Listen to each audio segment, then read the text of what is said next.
Nós vamos iniciar o livro de 1 Samuel.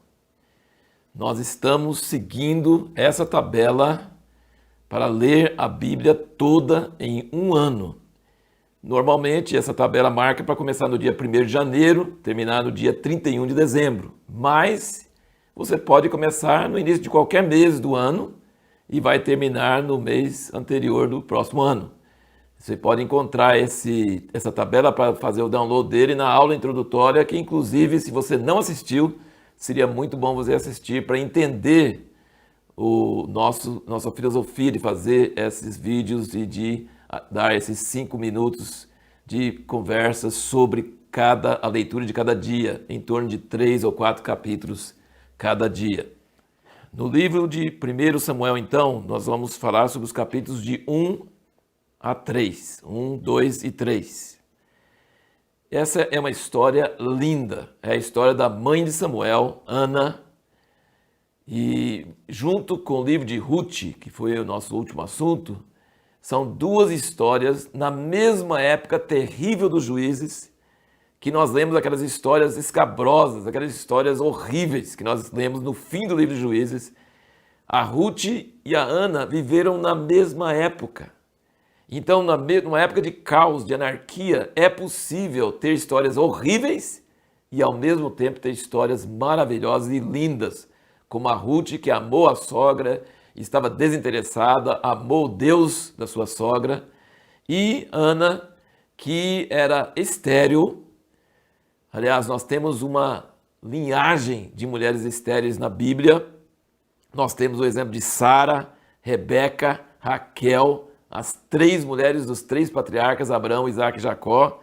Depois nós temos a mãe de Sansão, nós temos aqui a Ana, e no Novo Testamento nós vamos ter a Isabel, que é a mãe de João Batista. Todas mulheres estéreis.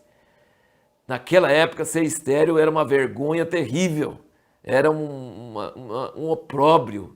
Davam muito valor na mulher ter filhos, que davam sequência à linhagem do seu marido. E então a Ana tinha o agravante que ela tinha o marido dela tinha 2 mulheres e a concorrente enchia a paciência dela o tempo todo e principalmente nos dias das festas. Então era muito difícil de aguentar. Mas note bem, ser estéril era uma vergonha, um opróbrio, mas sempre Deus traz filhos espetaculares, sobrenaturais, através desse sofrimento. E na vida de Ana, nós percebemos que ela não comia, ela estava angustiada, ela não estava preocupada em rumar algum profeta para Deus livrar Israel, nada disso. Ela foi usada por Deus para isso. Mas ela estava preocupada com a situação dela, da crise dela, pessoal. Ela falou que estava amargurada de alma, tão amargurada que não conseguia nem comer. E ela foi orar. E ela foi orar calada, porque o sacerdote estava ali perto e eu acho que ela não queria que ele ouvisse, sei lá. Gente, orar sem emitir voz, sem emitir som, só falando assim, movendo os lábios, mas inaudível. Ela disse que derramou a alma diante de Deus. Ela sentiu que Deus estava ouvindo ela, mesmo que ela não estava emitindo nenhum som. O sacerdote pensou que ela estava embriagada. Mas ela falou, não, sou uma mulher amargurada de alma e derramei a minha alma diante de Deus. Então a resposta da pergunta que fizemos no último vídeo é esse. Deus pode sim responder orações que você não pode emitir som por causa de alguma situação onde você está. É muito bom falar com Deus em voz audível, mesmo sozinho. Mas quando é impossível, pode orar sem emitir som, que Deus escuta. E Samuel foi o fruto de uma oração dessas. E a outra pergunta que nós fizemos no último vídeo foi, será que você pode saber que já recebeu a resposta? Quando você termina de orar, assim que você está terminando de orar, sim, a Ana soube. Porque, veja bem, ela teve amargura de alma, a amargura de alma fez ela derramar a alma diante de Deus em oração. Durante esse derramar a amargura da alma, ela teve a ideia, essa ideia foi gerada pelo Espírito Santo dentro dela, de fazer um voto. Se o Senhor me der um filho, eu vou devolver ele para o Senhor. E quando ela sentiu essa luz, essa iluminação de fazer esse voto, e ela fez, ela levantou alegre, foi comer, estava feliz, tranquila, ela sentiu que já tinha sido respondido, tipo, negócio fechado com Deus. Isso pode acontecer conosco também em oração. Podemos sentir durante a oração a fé chegar, ou uma ideia, uma estratégia, um propósito, e aí sair, levantar da oração tendo certeza, fé, mesmo sem ter recebido a resposta. E a Ana recebeu essa resposta e gerou um filho. E depois nós ficamos sabendo que ela gerou vários outros filhos, que nós não sabemos os nomes deles. Mas o filho que ela recebeu do Senhor, ela cumpriu o voto, ela levou ele para a casa de Deus em Siló. E aí nós notamos essa coisa muito triste sobre Eli, que era o sacerdote da descendência de Arão e seus filhos.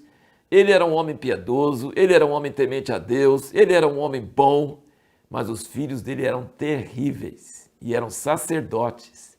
Pegavam as ofertas que as pessoas levavam, pegavam para si, deitavam com as mulheres que chegavam lá. Gente, é uma coisa horrível, horrível. E ele brigou com eles, mas não tomou posição. E aí quando chegou um profeta e falou com ele, ele não mudou de ideia. E quando Deus falou com Samuel, e eu queria chamar a sua atenção para isso, Deus chegou para Samuel, Samuel não conhecia a voz de Deus. E Deus chamou ele, Samuel, Samuel. Lembra? Quando Deus chama o nome de uma pessoa na Bíblia 2 vezes, Abraão, Abraão, Jacó, Jacó, Moisés, Moisés, Samuel, Samuel. É muito importante, tem que prestar muita atenção quando Deus chama uma pessoa repetindo o nome 2 vezes. E Deus chamou não só 2 vezes, porque Samuel foi correndo pensando que era Eli que estava falando com ele e era Deus. E até ele descobrir que era Deus e falar com ele como é que ele devia falar, como que deve falar quando Deus te chama 2 vezes? Eis-me aqui. Eis-me aqui. E Deus falou com Samuel coisas horríveis, coisas que nós jamais falaremos com uma criança. Deus não tem problema, esse negócio de criança ou não, ele falou mesmo, rasgou o verbo e falou sobre juízo sobre a casa de Eli. E quando Samuel contou para Eli no outro dia, Eli falou assim, ele é Deus, ele faz o que lhe parecer bem. Então, Eli era uma pessoa temente a Deus, mas passiva. Quando Deus fala com você coisas duras, não é para você falar assim, ele é Deus, seja o que ele quiser. Não, é para você reagir, é para você tomar medida, é para você ser violento, é para você mudar as coisas. Não, ele falou assim, ele é Deus, faça o que bem entender. Então isso é muito triste. Mas Eli não soube criar os filhos dele, mas ele soube orientar Samuel.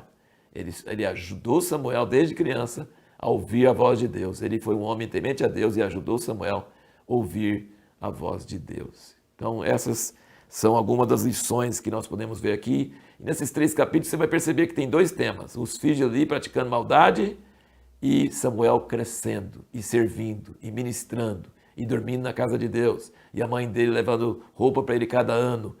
Coisa tremenda.